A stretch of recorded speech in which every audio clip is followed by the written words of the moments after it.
Hello everyone, welcome back to day 60 of Mahabharata series. మహాప్రస్థానంలో పాండవులు ఒక్కొక్కరిగా ఎందుకు కూలిపోయారో తెలుసా?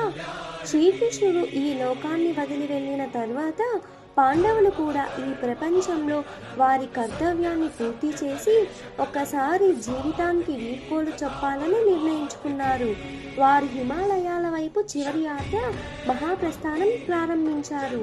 ఈ యాత్ర ఆధ్యాత్మికంగా ఎంతో ముఖ్యమైనది, ఎందుకంటే ఇది మోక్షానికి దారి తీయడం వల్ల ఒక్కొక్కరి లోపాలను, మనసులోని ఆప్తులను బయటపెడుతుంది.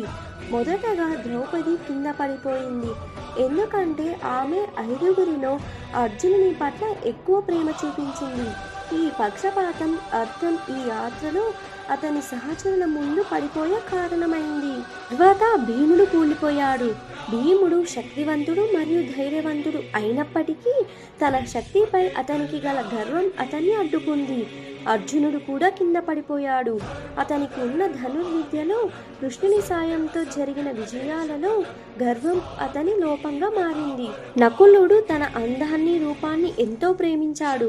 ఈ సొంత రూపంపై గర్వం కూడా మహాప్రస్థానంలో అతనికి అడ్డంకిగా నిలిచింది.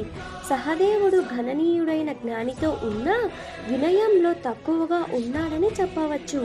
అతని తెలివికి గర్వం అతన్ని కూల్చివేసింది.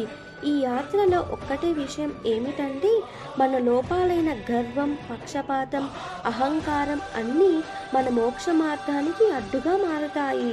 చివరికి ధర్మరాజు మాత్రమే ఈ యాత్రలో నిలిచాడు, ఎందుకంటే అతనిలో అహంకారం, పక్షపాతం, గర్వం ఏమీ లేవు.